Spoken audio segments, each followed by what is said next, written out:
Good morning. Good morning.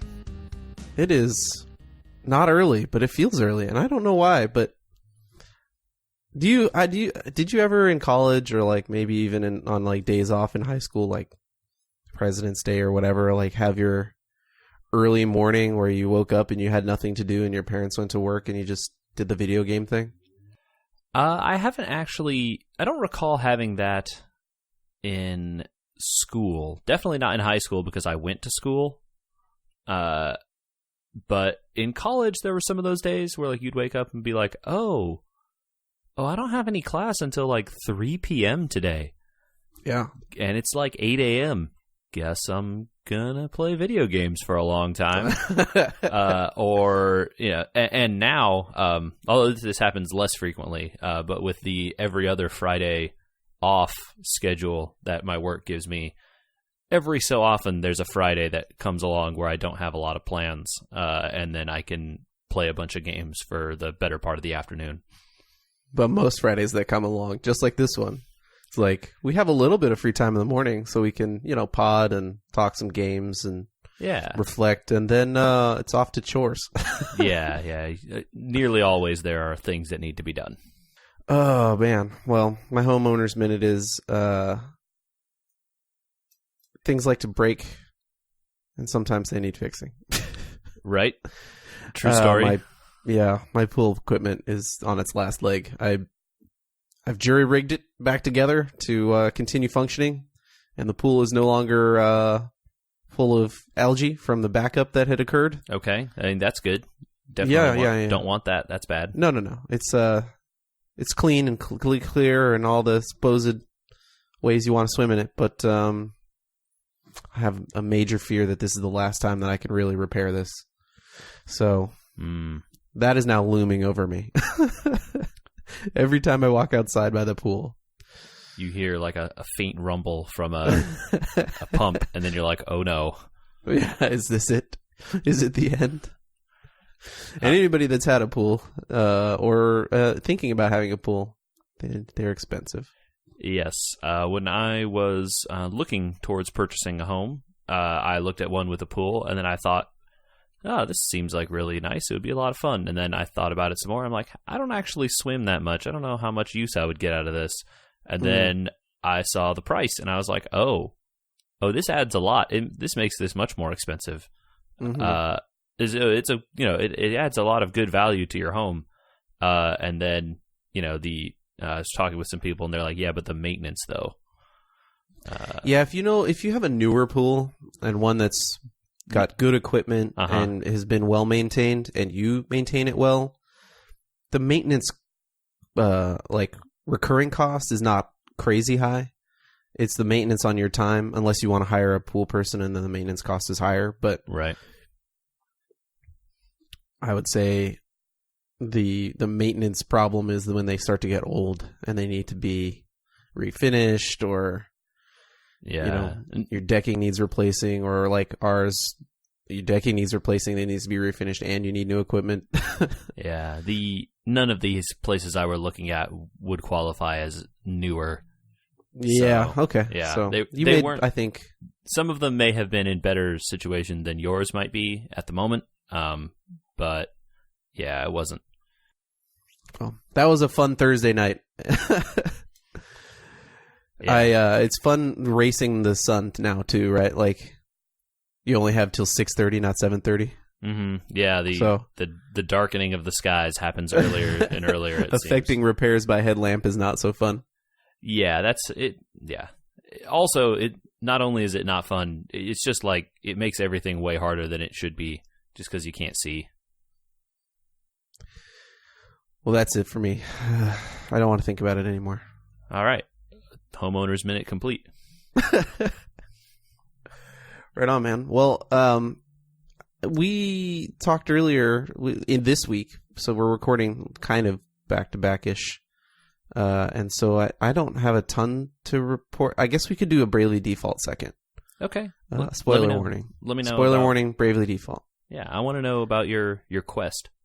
Go ahead and jump ahead to the 7-minute and 15-second mark to miss all the Bravely Default spoilers.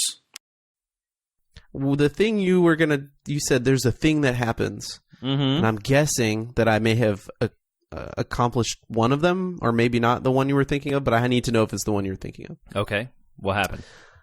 I was in a mansion and there was like a murder mystery. Not what you were thinking of? No, I don't think. Oh, okay. Because that was like a side quest toward getting the ninja asterisk. Right. And I didn't know if you were talking main quest or side quest. I was talking main quest. There's a thing. Oh, okay, cool. Well, as a spoiler, and since we already did the spoiler, we could talk about it for a second, but you go into the shield bearer captain or general's home, and then everybody starts dying. Right. And like everybody's accusing everybody else, and then you find out, oh look, there's a ninja. It's like, yes, I knew this was the case because it had the little mark, right? It had the blue mark on the map, so clearly there's a ninja here. Yeah, I'll be interested. There's a couple other optional jobs you can get in that game too. Have you gotten all the jobs so far? Yeah, I always go for the jobs. I don't see a reason not to. Okay. There's another one in the like very north part of the map. The sword master one, or the top island that I haven't been to yet? It's probably the one you haven't been to yet. The bad guy's home country. Yeah. Yeah, I haven't been there yet. Okay. I'm working on repairing the airship. The big airship, not the little airship. Yeah, I gotcha. Well, there is at least one more optional job I remember that's like not part of the story. That was I did not end up, the requirements and stuff I had to do to get it was too much of a hassle, and I was like, I don't care, I just want to see the end. I hear you. It's definitely a long game, but I'm still pushing on. It's not unenjoyable. What is your your setup these days? Who do you have as what? Oh, okay. So I have Tiz is currently a pirate, with I think Freelancer backing that, and just a few levels of White Mage so that I could have him be able to back up heal, which is no longer important because Adia and oh my god, Agnes are both mages. Both have White Mage, or no, one has Red Mage and one has Black Mage, and the other one has White Mage and Summoner. Okay. So Tiz is going to become Sword Master once he hits Pirate 14. And then Ringabel is currently a Hunter, so that I could get Precise Strike. And then he'll switch over to Ninja. Gotcha. And then I was going to try and I read about this really funny extra BP setup where you level everybody to Red Mage, which I've already done, like Red Mage 9 or something. And then whenever you get a status effect, you get extra BP. Oh, interesting. So you Black Mage all the way up to 14 so you can get all cast, and then you all cast any BP or any status effect on your whole team, and then you use Brave to get rid of it, but then your whole team has massive BP, and you just keep going over and over again. Gotcha. It basically generates tons of BP for your side because of the status effects. Cool. In a lot less time. So I want to try it out, and since I had stepped away from the game, I didn't realize how far I had really leveled, so things are progressing easily for me, and so I can really job level quickly pretty easily. Gotcha, because you can just kind of run over the enemies. Yeah, I can brave all my characters in any random encounter and just kill everything. Ye old Alpha Strike. Basically. That's a good that's a good part of that game. I really like that system. I do like that system a lot too, and it encourages random encounters, I think, to be able to just say I mostly walk over encounters. I have to think about how I'm going to walk over the encounter. Yeah. Right? Are people going to have to cast things? Can I just get by with attacking with my two main attackers? What do I do to walk over this encounter? But at least you can just kind of be done with each one once you know the enemies. Okay. Well, that sounds like you're progressing pretty quickly there. Yeah. Well, at some point here, pretty soon, I think I'm going to have to go back into the notes and find my 5 predictions or whatever that I made last year about the game. Yeah. And see if any of them have come true. Well, I will be interested to hear what you think about when you get to the end. Right on, man. How's Divinity going? It's really good. I haven't gotten a ton of time to play it since our last podcast, but I have messed around with it a little more. I really like how every character has these these sort of background tags that enable various conversation options. Oh, really? Yeah, and it's more than like if you have 12 intelligence, you can make this statement or whatever. That a lot of computer game, RPG games do. It's more your character can say this because they have a background as a scholar or a background as a thief or an outlaw, and the other characters that don't have that background don't ever get that choice. There's nothing they can do to their statistics to give themselves those tags in order to say that line because they would not have had that experience, right? Right. So it's just a fun little way to, sort of help you, to get more out of the conversations if you speak to the person with the correct person. So there's a lot of stuff where you can have a quest line where one character wants to get something out of a person that you're talking to, while another character would have a completely different series of conversations with that character or with that NPC. If you talk to them first, right, with that person instead of the other person in your party. Oh, no. Yeah. Well, that would give me cold sweats. Well, but, it allows you to, sort of have these characters who are working together, in theory with you. They sort of have their own personalities, right? This elf is going to react completely differently when she's talking to another elf as opposed to when she's talking to, a lizard person. Mm-hmm. And so then, if the elf is talking to another elf, they have they talk about elf stuff or whatever. And then, the elf shopkeeper is more predisposed to giving you better information or maybe better prices and stuff, on your elf character as opposed to when you talk to her with the hated humans or whatever. Mm-hmm. So it's been pretty cool so far. I'm really liking it. I have not, like I said, I have not gotten too terribly far in. So we'll see how that shakes out. So the game is supposedly really, really good and long. So I will. It's gonna be a slog. I'm gonna have to buckle up and read a lot of text. Yeah, it's definitely a revamp of the '90s text RPG heaviness. I don't know that it's. I mean, there's still a lot of visual involved. I just mean a reimagining of that style, right? Heavy RPG. Yeah, American RPG. There's a lot of.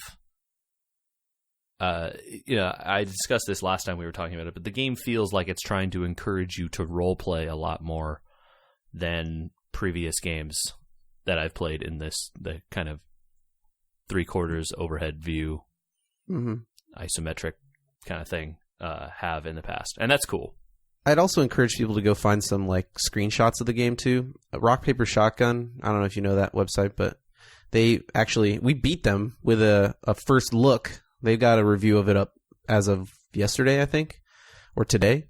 Both of their players of it said they can't put it down, and had equally glowing things to say as you did. Yeah. And I just took a peek at it to see if they had anything more to say to ask you about, but they have a lot of screenshots on here, and the game looks a lot cleaner than I expected, given how Divinity 1 looked. Yeah, they're definitely the studio Larian definitely spent a lot of time on the visuals, and they obviously everyone spends a lot of time on their, I'm sure everyone tries to make the best looking game that they can for what they're trying to do, but right, compared to what Divinity 1 was, Divinity Original Sin 1 and this game, it really looks like they did a lot of work on like animations and a lot of spell effects, and this stuff looks really, there's a lot more cool looking effects and stuff in the environment than I felt like there were in the first game. Right. So I don't know if they just like upgraded their graphics pipeline to have more cool shadows or something, or, you know, because they already had a base to start from, maybe they were able to spend more time on this. And, you know, people have said that playing the 4-player co-op is really cool. I can't imagine myself ever doing that. But, you know, if that's something that one of you listeners are interested in, and you have a group of, you know, 1 to 4 other friends that want to try it with you, go for it. Supposedly it works well, so. Well, I kind of had the feeling that we were both in a RPG induced lack of progress, so we wouldn't have a ton. Not lack of progress. Yeah, I it's guess, not lack of progress. That's it. But it's hard to say like I'm still playing an RPG. That's newsworthy. Yeah. So I picked some news articles that I wanted to talk about. I think two decent ones that really have some social gaming commentary that we don't usually do on this show, or that might lead to some deep discussion where we might have a few different opinions. I'm not quite certain. But I think at least one of them, most gaming shows, I don't really listen to a lot of other gaming podcasts, but you do. Maybe they've talked about this DMCA crisis, kind of, in a way. Yeah, it's gotten mention. I mean, we'll just talk here about what it is. So, I mean, the YouTuber, God, what's his actual name?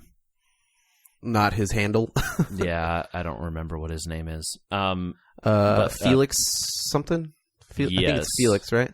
Yeah, that's his first name. I don't remember his last name. He's Swedish, I think. That he lives in London. Not that it matters. He lives in the He UK. lives in London. Yeah. He PewDiePie on YouTube. One of the biggest channel on YouTube, I believe, still, or if not, very close to the biggest. Did a bad thing on the internet, and not the first time. Yep. Look, the man has done bad things in the past and apologized for them, and did it again. It's not clear how sincere his apologies have ever been. No. He used a racial slur, and it was pretty bad. And, you know, look, we're not here to talk about, you know, like race and stuff like that, but it is, look, he did a bad thing, and everyone agreed that he did a bad thing. As a human being, you know that what he did is inappropriate, and we don't need to talk about it more than that. Right. And what he's always done is inappropriate. Yeah, you know, yeah. So regardless of this, you know, it's not the first time he's done something like this. Yeah. And we can stop at this point, but if you lose a contract with Disney, maybe you should rethink your goals. I mean, or maybe you're just making so much money that you don't care. I guess. I don't know. But, you know, there were some consequences last time, and actually for the broader YouTube ecosystem because of what happened last time. Yes, and so that's kind of what I wanted to talk about, is that remove yourself from what he did, and let's talk about what has been the broader backlash to other people within this community of streamers because of the rules that YouTube and other places have now started following and implementing, as well as companies that own games. So from that first incident, not the more recent one that we're nominally talking about here, but as a result of that incident, a lot of companies started wanting to pull their ads off of YouTube. YouTube obviously is very concerned about that. And so they implement ways for advertisers to filter out the types of videos that ads get attached to. So like an advertiser can come to YouTube with like this checklist and say, I would like my ads to be displayed on videos that are like this or are not like these other things. And one of the things they did was add a checklist to say, I would like my videos not to be displayed on videos of games. It's just like a checkbox. It's like no video games now. But you're not allowed to target specific people, right? Right. So you can't say no PewDiePie channel. Right. So YouTube doesn't allow that. And that's done for a very good reason, right? Because then you can get into a lot of like discrimination stuff, and YouTube wants to be a neutral arbiter of the way the ads are distributed, right? They don't want to seen picking favorites or choosing sides or whatever. So that's good. But if advertisers have the ability to opt out of any channel that does videos of video games, right? All they have to do is go, oh, well, like we saw this news article where this guy who does video game videos used a bad word, so we're just never going to put any of our ads on any video game videos. Done. Dust off. We're pack up shop, we're done here. And so then the entire ecosystem of people in YouTube, doing YouTube videos about video games suffers because the ad rates that they get are lower. There are less ads, less companies willing to put their ads on videos about video games. And so the entire, every channel on YouTube suffers because of what, one very famous, nominally famous person did. And so that was sort of where the landscape was now before this second incident. Okay, let's talk about that previous landscape for a second. Do you think, just as a question, do you think that there's a responsibility to the community, quote unquote, or is it every man for himself? Like, he has 1 billion or whatever viewers. Mm-hmm. He's not going to lose any no matter what he says, because that's his personality. Yeah. Well, I mean, I'm sure it's possible for him to lose viewers. He might not lose a lot of them. But, sure. Do you think he has a responsibility to anybody except himself? I mean, he's still going to get ad revenue. He's still going to get everything else. It only hurts people that are, I don't know, up and comers or smaller market people. People who aren't as big in the YouTube world. Yeah. So it's hard to say. Everyone wants to look out for everyone, but I don't know how you prove that he has any responsibility to anyone but himself. Sure. So I don't know that you can prove he has responsibility, right? But you can definitely say that things that, whether he wants to or not, I think that it is his actions speak louder because his platform is so big, right? Mm-hmm. So regardless of whether he wants that status or not, it's too bad he has it, right? By being the biggest YouTube channel on the internet, he then gets the light is shown on him brighter because he is the face of the platform or whatever. And the man has been on TV shows, like real network TV, because of his YouTube channel being so gigantic, right? Yeah. Mm-hmm. So whether he wants to or not, Disney sent him on the tour. Like, okay, here's the TV tour. You got to talk about our new channel together. Right. So whether he wants to or not, he is kind of a face of the platform. Mm-hmm. And so when a person who is the face of a platform or the face of a network or the face of a company does something egregiously bad, there are consequences, regardless of whether they wanted that position or not. If they found themselves there, that's what happens. And so if you do something bad as the face of a company, it reflects badly on the company, whether you were intending to do that or not. Mm-hmm. So, I don't know that he can say he doesn't want to be the spokesperson for all this stuff, but it's too bad because he is. And basically, YouTube is hamstrung. They can't do anything about it, right? Right. I mean, YouTube doesn't control the people that upload things to its service. So, he could just, PewDiePie could just up and walk away from YouTube if he wanted to. That would be really stupid. He would lose all the money he gets from them. But there's there's no law. He's not employed by YouTube. So, he could just stop producing videos for them. I don't know why he would do that, but he could, right?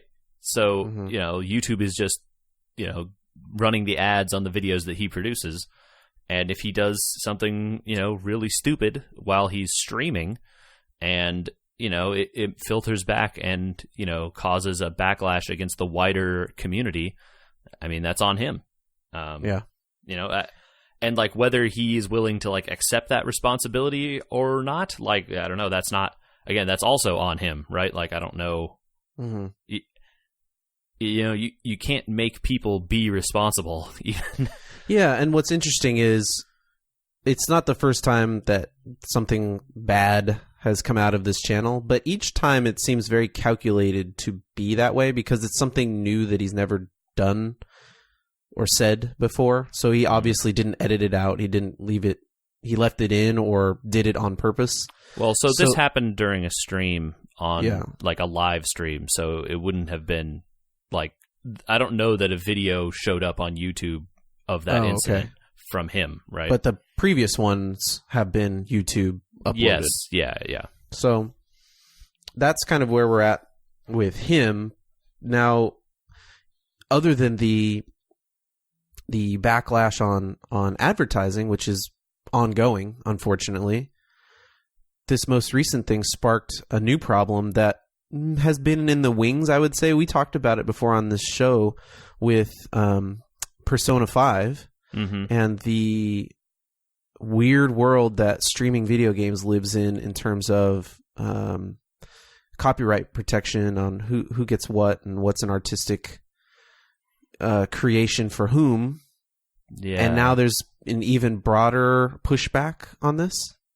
So I don't know how broad it is, but or targeted maybe. Yeah. Targeted pushback would be the. So the makers of the game Firewatch, I don't remember the person's name, but I believe it was one person at that studio, one of the heads that decided it. After hearing about the latest PewDiePie thing, the man went on a rant on Twitter about how much he hates this whole system, and he said that he was going to issue DMCA takedowns, which is the Digital Millennium Copyright Act, which we can talk about here in a second, to all the Firewatch videos that PewDiePie had done in the past, because he did not want that guy profiting off of their work. So not everybody's Firewatch videos, just his. Just his, correct. Okay. And so to take a step back here, the DMCA, the Digital Millennium Copyright Act, is this like really onerous set of laws that essentially like decide who can have copyright over what versions of things. And like video games and streaming video games and talking over video games and stuff are in like this extremely gray area where like by the letter of the law, all of that stuff like streaming and like let's plays and people talking over themselves playing video games and stuff should probably not be legal. Like if we really want to get down to like it should work like music, right? And just because you as a person play a cover of a song doesn't give you the right to play that song. Yeah, right? and weirdly though, they also live in the Shepard Fairey vein, right? Like you're taking someone's artistic work and creating a new artistic work on top of it. Yeah, but so they live in between the two, not entirely one and not entirely the other, and so YouTube has kind of taken the it's a new artistic work vein. No, so what YouTube has done is we follow the law vein, and the law is if someone says take it down, you have to take it down. Regardless of whether the takedown is merited or not, YouTube takes it down immediately as soon as the complaint is issued. Interesting. The person who was complained against can then appeal and get it reinstated. So it puts the onus on the person producing the video to then say, this is a false claim against me, remove this, and put the video back up.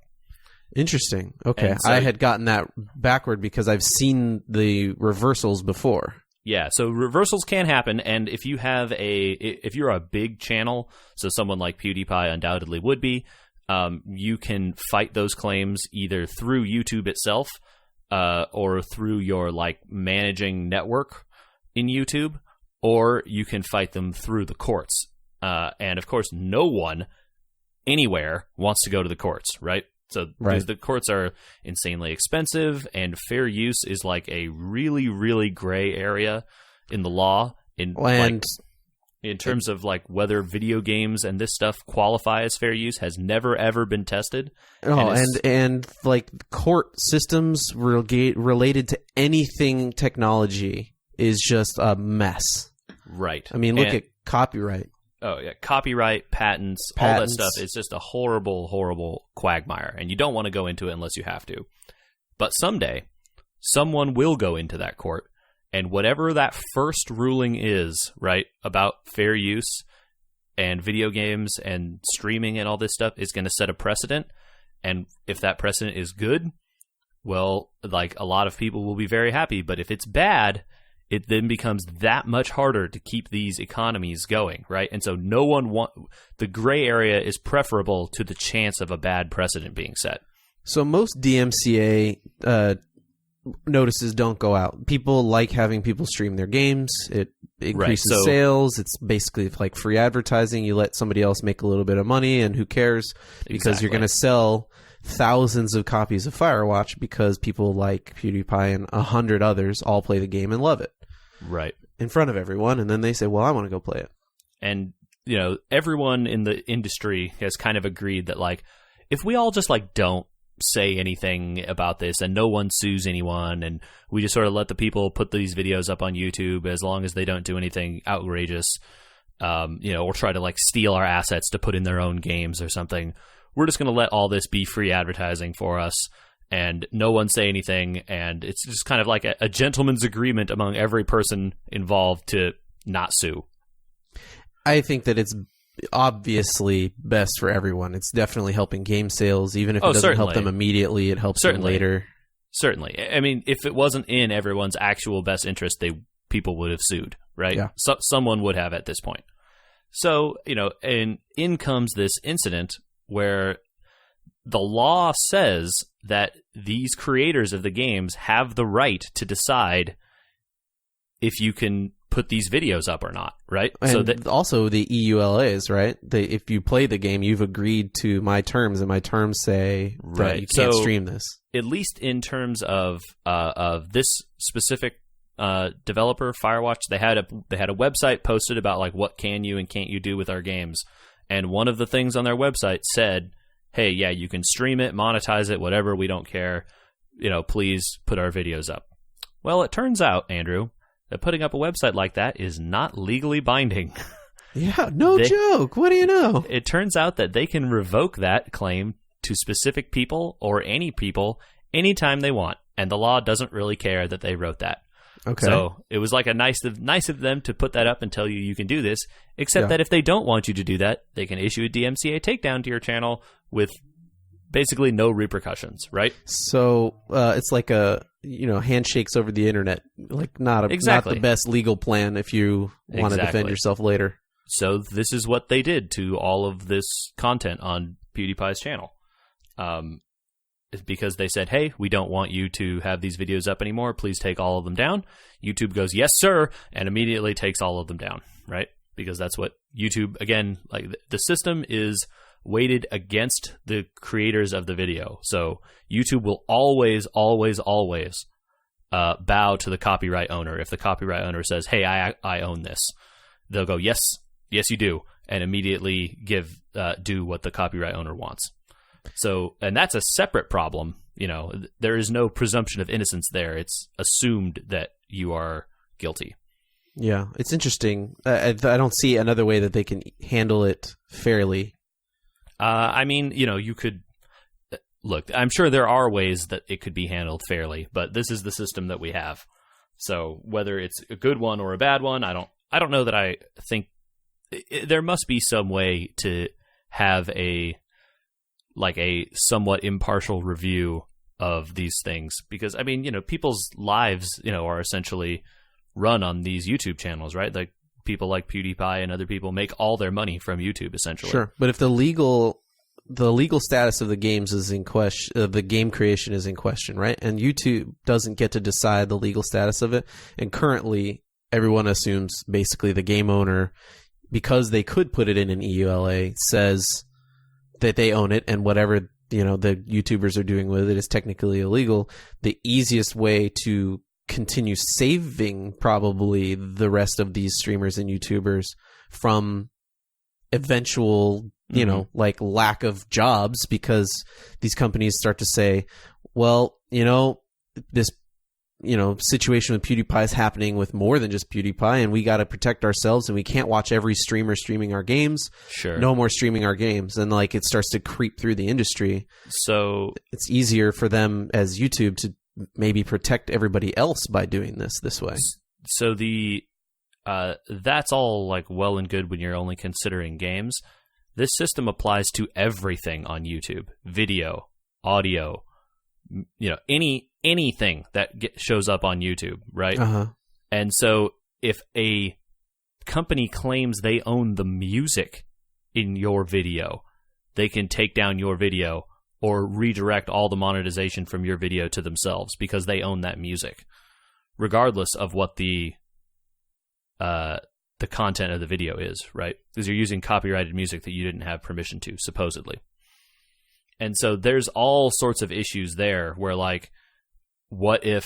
So I'm playing the game. The people that have made the game have done something like this, like the Firewatch developers have, where they say you can stream our game, it's no problem. But then the composer of the music comes along and says, I don't agree with them. Take this video down and give me all the money for it. The composer of the music doesn't get a say if they sold their music to the game. But maybe they didn't, right? Maybe the game makers licensed it from that guy. Okay. Gotcha. And so, then it goes on, right? Or like they use a copyrighted work in their game that they licensed from someone else. Well, then how do you, as the person who wants to put up a video, license it also, right? Like and so then people can come in and claim that, or like, what if you're just putting up literally just a song with some text on the screen, right? And, like people do that for YouTube all the time. YouTube music videos are huge. And it's, the system applies equally regardless of the content of the videos, right? So whether they're about games or music or any other video type thing, the copyright holder's word is absolute truth, regardless of even if the case that maybe they're not being necessarily completely truthful about whether you did or did not infringe, right? Or were intending to infringe. So the system isn't perfect, but regardless, it's the system we have. We're certainly still in the Wild West of it. I see Absolutely. a future where there is... Maybe this is We Were Gamers' future job, is like a brokerage system where there's a middleman that says, hey, streamers, come to me and I'll get you signed rights to everything you want to stream. So like, okay, next week I want to stream this, and this. Okay, well, give me, 7 days and I'll get you all the signed agreements that say you can stream that. Right. And like in a lot of cases, there are agreements, behind the scenes being signed by people, right? Oh, we want you to promote our game before it's out. We'll give you a copy of the game and you'll agree to run some coverage for us. And we will not do anything to your coverage because we trust you to put up, show our game in a good light or whatever. And those kinds of deals definitely happen. So, there are people out there doing those deals, but, it's just the law doesn't have a category or like a place for this kind of stuff because it's all new. And as we all know, it takes 100 million years for anything to change in terms of what the law is. Sure. So what do we think the fallout is now? So, in terms of what happened with this, like, is it, the DMCA takedown because you don't like someone using your stuff is kind of like the nuclear option, right? It's like there's a lot... Because there's nothing that should have stopped this guy from, or could have stopped this guy from going to PewDiePie and saying, hey, man, look, I really don't appreciate this stuff you've done. You need to take these videos down, like, of our stuff, or we're going to put a strike on you. And I'm sure PewDiePie or his manager or whatever would have gone, yeah, dude, we'll do it. No problem. Take them down. Like, yes. Right? Because they're not going to chance getting the strike against them from YouTube. What is the strike against them from YouTube? Is that if you have a certain amount of DMCAs, you just lose your channel, or what? So there are different things that I don't know if they're the same system. There is I forget what the But it's like a 3 strikes and you're out kind of system at YouTube. I don't know how it exactly works because, again, you and I are not big YouTube people. But essentially, if you get a copyright claim against you, you get this copyright strike, right? You can appeal the strike and say, like, hey, this was a fair use claim or whatever, and it'll get reviewed. Or you can say, hey, this was, you're right, this person was right, please take this video down. Or, they redirect the money for this video to these other people or whatever. And then, but your channel has like a permanent black mark on it, right? And if you get enough of these black marks, YouTube just closes your channel. They won't do that to him. Now, obviously not, right? Because he's the biggest channel on YouTube and like one of the faces or whatever. But in theory, right, like the guidelines and the law of YouTube, right, YouTube's terms of service say if you accumulate enough of these strikes, they will close your channel. And it has happened to other channels before. So, it is something bad that you would be threatening them with, in theory, the possible removal of their channel, over time. So, and I don't think it's on like a per video basis. So like if he made 10 videos about Firewatch and now they took 10 videos down, now he gets 10 strikes. It doesn't work like that. Okay. It's like, but I don't exactly understand how the system does work, but it is a big deal, right? And so, you're basically, it's why I said like he's invoking the nuclear option here. He's like going straight to dropping all the bombs, right? Because like that is the most, like, yes, it is like within his rights and they're allowed to do that as the copyright holders, right? But also they are like going way beyond what necessarily they could have done, right? They could have, like I said, they could have called him and asked. They could have, sent some messages or something, through back channels or whatever. I'm sure there's ways for them to get in touch with that guy if they wanted to. So, because if they were really, and get the videos taken down quietly and not cause a whole big fuss all over the internet about this stuff. Because it's bad for everyone, right, when the optics then become, oh, look, if I don't like what someone is doing with my game, let's get it taken down. That is a much worse looking situation than if you say, I don't like this person talking over my game because they're a bad person based on some of the things they've said in the past. Yeah. Right. It's like, oh, well, I don't like that they gave me a bad score on this review. Let's take down all their videos. Right? It just takes a slightly less moral person to say that. And then you go, oh, well, I own the copyright on this game and you gave it a bad score. Take down all your videos. So, and that's that's a really bad, right? Like that should be like, no one wants that, right? So. Yeah. There's been some talk in the industry of reviewing games and stuff about, I think more than one website has had their preview copies pulled because they have given games bad reviews in the past. Like EA stopped sending out copies to them first, and then they wrote huge stories about like, hey, other people are still getting preview copies. We wrote one bad review and now we don't get preview copies anymore. And then the company has to go, well, oh no one gets preview copies or stuff like that. And yeah. And so I'm actually okay with people maybe not getting preview copies. It's kind of up to the company, but it's got to be the same across the board, and it definitely speaks to the wariness that you should have of a game if they don't want to give a preview copy. Now, considering how many reviewers there are of games these days, you kind of wonder, like, yeah, like we don't ask for preview copies of games, but I guess we could. It's also like, I don't want to conflate two issues here, right? Like whether people are getting access to games before release or whatever is not relevant. This discussion, right? It kind of is, though, because you're saying like, oh, they could DMCA people for bad reviews, and it's like, well, game companies can also say, well, you just don't, you don't get access to us. But there's not. So I'm saying any game company could come to any negative coverage of a game after release and say, oh, we own that game. You can't put this video up. Sure. You want to be critical of our game because we released a horribly broken mess that was, for sale for $60? Too bad. Nope, can't do it. Sorry. So it's like silencing critique. even like if I just go to the store and buy this broken game, come back home, play it, stream myself playing it, and then tell everyone that it's a horribly broken game, the owner of the game sees my channel, decides that's horrible, takes all my videos for that game down. Like, that's not... Mm-hmm. I paid for this with my own money. I'm doing things on my own time, and they're just going, nope, bad coverage, get rid of it, right? So, like, that is the nightmare scenario, right? Where, we don't want to end up there. I don't know that what they did was as bad as that, but it's the first step on the road to that, right? Like, you see the slope, and they're walking towards the edge of the cliff, and you don't want them to go over it. Yeah, but in the current legal system, they're still within their rights. So how do you say... Exactly. So that is why everyone is so nervous and concerned. You have the right to free speech, and you have the right to say you made a bad game, but you don't have the right to say it while showing my game, And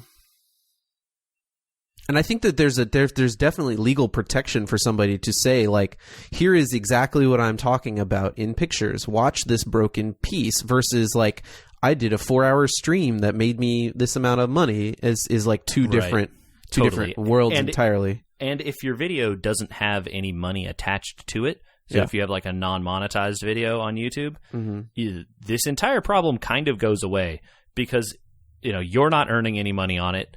YouTube isn't earning any money on it. The copyright holder has nothing to go after you for at that point, right? Because you filmed yourself. It's like filming your kid's birthday party. Like, who owns the copyright to that? You, I guess. But yeah, except that there's, no one's going to pay you for it. Like, videos of it is not going to make you any money, right? Yeah. So, that kind of, it's like, there's no harm being done if there's no money changing place. It's when all of a sudden you start running ads on your video that you're making money, you're profiting off of these other works, that then the legal system starts turning itself in fits. Yeah. So, it's not great. I certainly would wish that they found a different way to do this, because I see the kind of the slippery slope argument there. But I mean, they're within their rights, and especially regarding this particular incident, I can't blame them too much. Yeah, no, I think that given his history, this is proportional response. Yeah, in some ways, yeah. Like, oh, really? No one's going to stand up to you? YouTube's not going to stand up to you? No one, like, oh, okay, so after the third or fourth or fifth thing that you've done, Disney finally says, maybe we shouldn't be attached to this guy. Yeah. But no one else says, like, hey, bro, I and a lot of other people don't approve. Yeah, I like I said, in this particular instance, I don't know that I blame them. Yeah. But it definitely opens the question box, right? Like, right. And it, like I said, everyone sort of is just agreeing to not look over there and kind of keep Pandora's box closed, and let's not worry about it. Let the good times roll, kind of stuff. And these guys are like, hey, there's a box over there. What if we take a look at that box? And that's scary for everyone involved. So yeah, sure. I hope it doesn't go anywhere. But we'll see. They buried Jumanji for a reason. Right, exactly. That's exactly it. Well, we don't have time for the other game story. Well, whoops. It's okay. And we don't have time for Fantasy Football, which is fine because it's pre-weekend, although you should tell people how badly you're already beating me thanks to one player. Andrew, which player is it? I want to hear his name. His beautiful, beautiful name. Todd Gurley II. That's right. Todd Gurley II of the Los Angeles Rams of Anaheim, or whatever their team name is. Are they? They should be the Los Angeles Rams of Anaheim. Well, they're going to play in LA, so they could be the Los Angeles Rams of Inglewood. Yeah. I would like that. That would be amazing. So anyway, he had a monster game this past Thursday night football, and it was wonderful.